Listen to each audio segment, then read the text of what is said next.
إن الدين عند الله الإسلام صدق الله ومولانا العظيم۔ محترم بزرگوں اور عزیز دینی بھائیوں، قرآن کریم میں اللہ رب العزت نے فرمایا ہے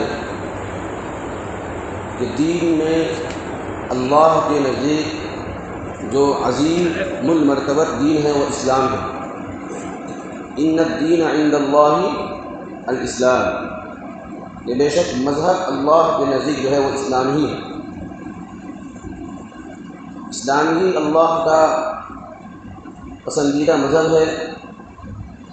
اس کا مطلب یہ ہوا کہ جو لوگ اسلام کو مانتے ہیں وہ بھی اللہ کے پسندیدہ ہیں۔ جو لوگ اسلام کو مانتے ہیں وہ بھی اللہ کے پسندیدہ ہیں۔ ہر جمعے الگ الگ مختلف موضوعات پر گفتگو ہوتی ہے، لیکن آج ہم اسلام کی بنیادی باتوں کو آپس میں مذاکرہ کریں گے۔ بہت سارے ہمارے ساتھی اور ہمارے نوجوان اور ہمارے بڑے بزرگ ایسے ہیں کہ ان کو اسلام کی بنیادی باتیں بیچارے جانتے ہیں، کہنا نہیں آتا ہے۔ بہت سارے جانتے نہیں ہیں، کچھ لوگ جانتے ہیں لیکن کہنا نہیں آتا ہے۔ اگر اس کو ہم لوگ آپس میں مذاکرہ کے ذریعے دہرا لیں تو یہ بات اچھی ہو جائے گی۔ کہنے کا مقصد یہ ہے، سب سے پہلی بات، ہمیں چلتے پھرتے اگر کوئی ہم سے ایک سوال کر دیا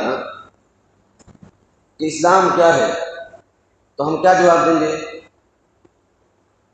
کہ اسلام کا مطلب ہوتا ہے کہ اللہ ایک ہے، اس کے علاوہ کوئی معبود نہیں، اور حضرت محمد مصطفیٰ صلی اللہ علیہ وسلم اللہ کے بندے اور اس کے رسول ہیں۔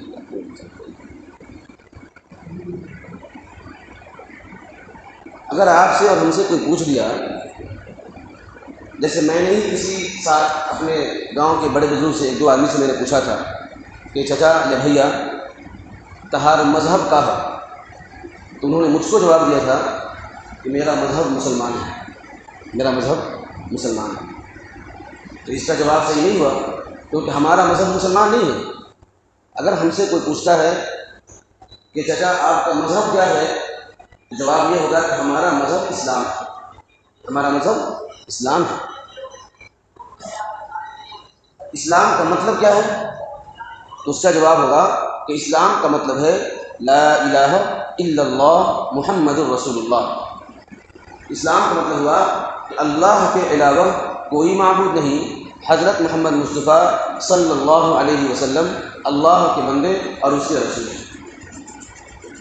اگر کوئی سوال کر دے کہ کیا مرنے کے بعد دوبارہ زندگی ملتی ہے، تو ہمارا یقین ہے بحیثیت مسلمان، یہاں مرنے کے بعد اللہ تبارک و تعالی دوبارہ ہمیں زندگی عطا فرمائیں گے، اور اپنے عمل کے حساب سے ہمیں وہاں پر اللہ کے سامنے حاضری ہوگی، اس کے حساب سے ہمارا جو سوال و جواب ہوگا، جیسا ہمارا عمل ہوگا اس کے حساب سے اللہ کا فیصلہ ہوگا۔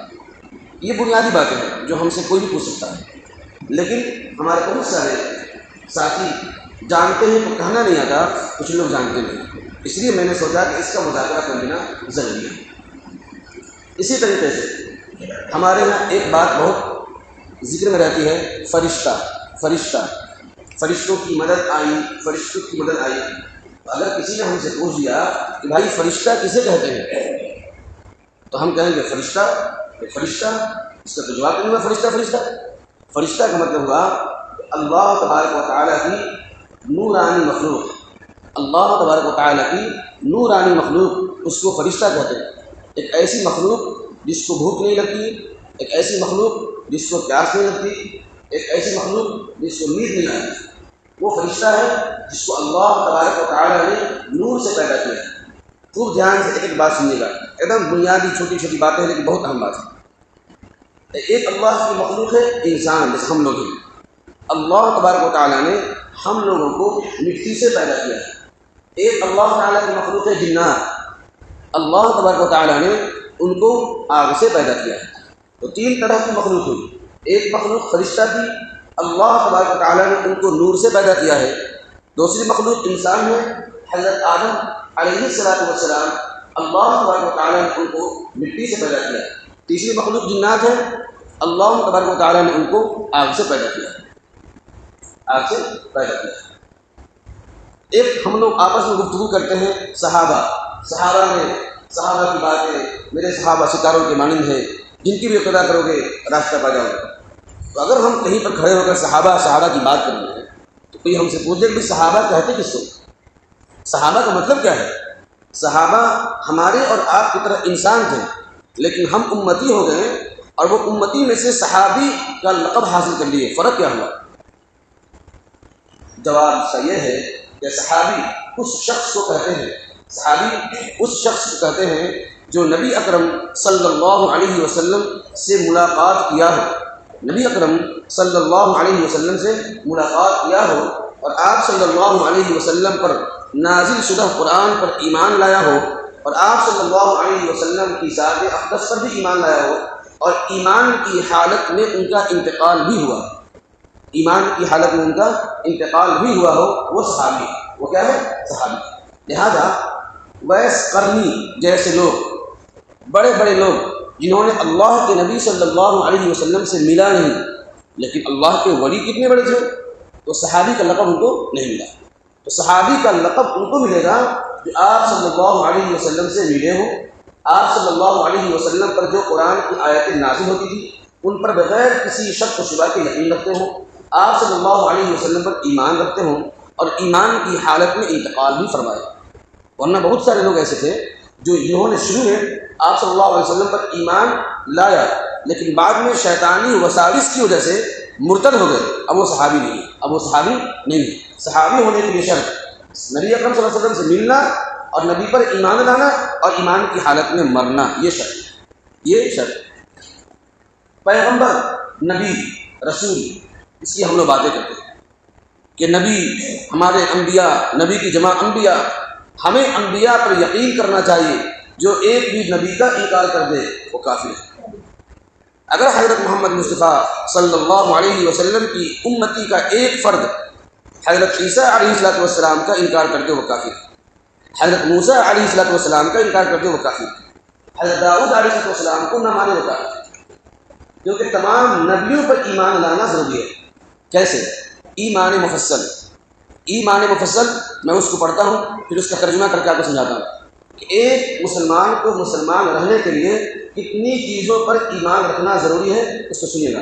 ایمان مفصل: آمنت باللہ وملائکتہ وکتبہ ورسلہ والیوم الآخر والقدر خیرہ وشرہ من اللہ تعالی والبعث بعد الموت۔ اس کا ترجمہ سمجھیے۔ آمنت باللہ، میں نے ایمان لایا اللہ پر، وملائکتہ، اللہ کے فرشتوں پر، وکتبہ، اللہ کی کتابوں پر، ورسلہ، اللہ کے رسولوں پر، والقدر خیرہ وشرہ، اچھی تقدیر ہو یا بری تقدیر ہو دونوں پر، والبعث بعد الموت، اور موت کے بعد دوبارہ زندگی ملنے پر۔ یہ ایمان مفصل ہے۔ ان میں سے اگر کوئی بھی ہم ایک جز کا انکار کرتے ہیں، جیسے کہ ہم صرف قرآن کو مانتے ہیں، انجیل کو نہیں مانتے، صرف قرآن کو مانتے ہیں، توریت کو نہیں مانتے، صرف قرآن کو مانتے ہیں، زبور کو نہیں مانتے ہیں، تو ہم مسلمان نہیں رہتے۔ اگر کوئی ہم سے کہتا ہے کہ ہم صرف رسول اکرم صلی اللہ علیہ وسلم کو مانتے ہیں، دیگر رسول کو نہیں مانتے ہیں، وہ بھی مومن نہیں رہیں گے۔ تو ضروری ہے کہ ان باتوں کو بھی سمجھنا کہ کن پر ایمان رکھنا ضروری ہے مومن ہونے کے لیے۔ ایمان مفصل ہے۔ ایمان مجمل: آمنت باللہ کما هو باسمائہ وصفاتہ وقبلت جمیع احکامہ، اللہ کے تمام احکام کو میں نے قبول کیا، میں نے مانا۔ تو اب ایک بات ہمارے درمیان ہوتی ہے کہ نبی اکرم صلی اللہ علیہ وسلم، رسول اکرم صلی اللہ علیہ وسلم، تو پھر کوئی پوچھ دیا ہم سے کہ بھائی رسول کہتے کس کو ہے؟ رسول کہتے کس کو ہے؟ اس بات کو جاننا ضروری ہے کہ رسول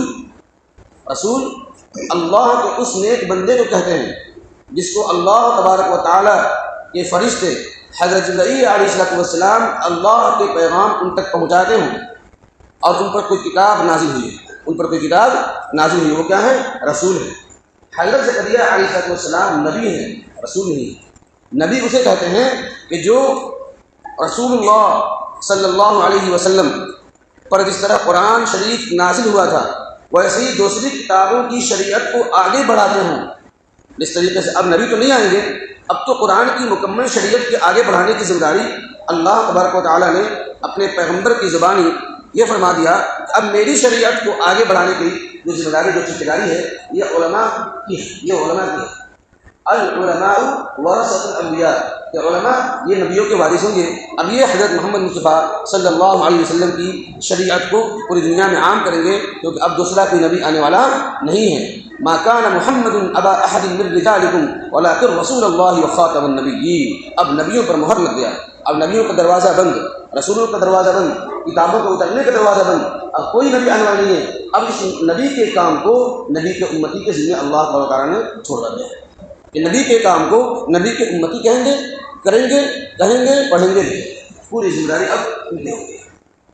تو رسول اللہ کے اس نیک بندے کو کہتے ہیں کہ جس پر اللہ تبارک و تعالیٰ نے اپنی خاص شریعت نازل فرمائی ہے، اور نبی جو نازل ہوئی شریعت کو آگے بڑھاتے ہوں، نازل ہوئی شریعت کو آگے بڑھاتے ہوں، وہ کیا ہے؟ نبی ہے۔ یہ نبی اور رسول میں فرق ہو جائے گا۔ بہرحال اب بات آ گئی فرشتے کی، صحابہ کی، رسول کی، سب کی بات آئی، اور اب ہمیں اس بات پر بھی یقین ہو گیا کہ مرنے کے بعد دوبارہ زندہ ہونا ہے۔ اب ہم مانتے ہیں مذہب اسلام کو، تو اسلام کی بنیاد کیا ہے؟ اسلام کی بنیاد 5 چیزیں، اسلام کی بنیاد 5 چیزیں۔ نمبر 1 کلمہ، سب سے پہلے آپ کو لا الہ الا اللہ محمد رسول اللہ، کہ اللہ کے سوا کوئی معبود نہیں، حضرت محمد مصطفیٰ صلی اللہ علیہ وسلم اللہ کے رسول ہیں۔ اگر کوئی یہ کہہ لیا اب وہ مسلمان ہو جائے گا، اب وہ مسلمان ہو جائے گا۔ نمبر 2 اقام الصلاۃ، نماز قائم کرنا، نماز قائم کرنا۔ 5 وقت کا نماز اللہ پاک نے متعین فرمایا اپنے بندوں کے لیے۔ اب ان نمازوں کو جو مکمل کرتا ہے وہ کیا ہو گیا؟ مومن کے درجے میں بڑھ گیا، مومن کے درجے میں بڑھ گیا۔ جس نے کلمہ پڑھ لیا وہ مومن ہو گیا، وہ مسلمان ہو گیا۔ جو نماز پڑھے گا اب وہ مسلمان میں تھوڑی اس کی بڑھوتری ہوئی، کیا ہوئی؟ بڑھوتری ہوئی۔ نمبر 3 وصوم رمضان، رمضان مبارک کا مہینہ جو سال میں ایک مرتبہ آتا ہے، ہر عاقل بالغ مسلمان مرد اور عورت اگر صحت مند ہو، تندرست ہو، تو ان پر 1 مہینے کا روزہ رکھنا فرض ہے، 1 مہینے کا روزہ رکھنا فرض ہے۔ نمبر 4 اگر صاحب نصاب ہو، ہمارے پاس 7.5 تولہ سونا یا 52.5 تولہ چاندی یا ان دونوں کے مقدار قیمت ہمارے پاس ہو، تو اگر ہم مالدار ہیں شریعت کی نظر میں تو زکوٰۃ کا ادا کرنا، وَإِيتَاءِ الزَّكَاةِ، زکوٰۃ کا ادا کرنا یہ بھی فرض ہے۔ نمبر 5 اگر اللہ پاک نے ہمیں مالدار بنایا ہے تو بغیر دنیا کے کاموں کو دیکھتے ہوئے، سوچتے ہوئے کہ فلاں کی شادی کر دوں گا، گھر بنوا لوں گا، فلاں کام کر لوں گا، فلاں ایسے کر لوں گا، ان سب کو آگے پیچھے رکھ کر کے اگر اللہ پاک نے مجھے مکہ جانے کی اور وہاں سے آنے کی اتنی استطاعت دے دیا ہو تو ہمیں بیت اللہ کا حج کرنا۔ یہ 5 چیزیں ہیں جو اسلام کی بنیاد ہے، یہ 5 چیزیں اسلام کی بنیاد ہے۔ لہٰذا اگر کوئی شخص صرف کلمہ پڑھ لیا مسلمان تو ہو جائے گا، لیکن اس کی ایمان میں پختگی پیدا نہیں ہوگی، اس کی ایمان میں پختگی پیدا نہیں ہوگی۔ اس طریقے سے گھر بنانے کے لیے چاروں کون اور بیچ کا جو ایک کھمبا ضروری ہوتا ہے، اسی طریقے سے مسلمان کو اپنے اسلام پر باقی رہنے کے لیے کلمہ پڑھنا ہی ضروری ہے، اس کے ساتھ نماز کو قائم کرنا ہے، رمضان آئے تو روزہ رکھنا ہے، جب مالدار ہو جائے تو زکوٰۃ دینا ہے۔ جب اللہ پاک اور صاحب وسعت بنا دے، صاحب حیثیت والا بنا دے تو ہمیں اللہ تبارک و تعالیٰ کا گھر کی زیارت کرنا ہے، حج کرنا ہے۔ ایک بات اور کہ مشہور فرشتے کا نام آپ لوگ سنے ہوں گے۔ مشہور فرشتے اگر کوئی پوچھے کون ہیں تو فرشتے تو ایسے ان گنت ہیں، اللہ تبارک و تعالیٰ کے علاوہ کسی کو بھی فرشتوں کی تعداد معلوم نہیں ہے۔ پھر پوچھے فرشتے کتنے ہیں، اس کا جواب یہ ہوگا کہ اللہ تبارک و تعالیٰ کے علاوہ کسی کو بھی فرشتوں کی تعداد معلوم نہیں ہے۔ لیکن مشہور 4 فرشتے جن کو اللہ پاک نے اپنے کام کے لیے متعین فرمائے ہیں وہ ہیں: نمبر 1 حضرت جبرائیل علیہ السلام، نمبر 2 حضرت میکائیل علیہ السلام، نمبر 3 حضرت اسرافیل علیہ السلام، نمبر 4 حضرت اسرائیل علیہ السلام۔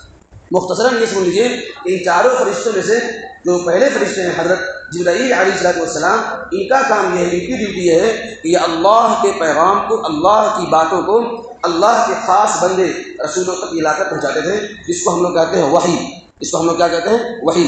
یہ وحی کو آسمان سے لانے کا کام حضرت جبرائیل علیہ السلام ہی کرتے ہیں۔ نمبر 2 حضرت میکائیل علیہ السلام، یہ جو بارش جو ہوتی ہے اور یہ مخلوق جو روزی پہنچتی ہے، اس کی ذمہ داری اللہ تبارک و تعالیٰ حضرت میکائیل علیہ السلام کے ذمہ دے رکھی ہے۔ یہ ان کا کام ہے، اللہ کے حکم سے ہی وہ کرتے ہیں، اللہ کے حکم سے ہی وہ کرتے ہیں۔ اور ایک ہے حضرت اسرافیل علیہ السلام، جو قیامت کے لیے سور پھونکیں گے، جو قیامت کے لیے سور پھونکیں گے، نفخہ اولا ہوگا، اس کے بعد نفخہ ثانیہ ہوگا، دونوں کام ان کے ذمہ ہیں۔ اور ایک حضرت عزرائیل علیہ السلام، جن کو ہم لوگ ملک الموت کہتے ہیں، جن کو ہم لوگ ملک الموت کہتے ہیں۔ ملک کے معنی فرشتہ، موت کے معنی موت، موت کا فرشتہ۔ یہ موت کا فرشتہ یہی ہے حضرت عزرائیل علیہ السلام۔ اللہ تبارک و تعالیٰ جن بندوں کی روح نکالنے کا ان کو حکم فرماتے ہیں، چاہے وہ سمندر کے تہ کے اندر ہو، یا آسمان و زمین کے بیچ میں پرواز کر رہے ہو، یا کوئی جنگل کے کنارے ہوں، یا کہیں بھی ہو، وہ اللہ کے حکم کو فوراً بجا لاتے ہیں اور فوراً جا کر کے روح قبض کر لیتے ہیں۔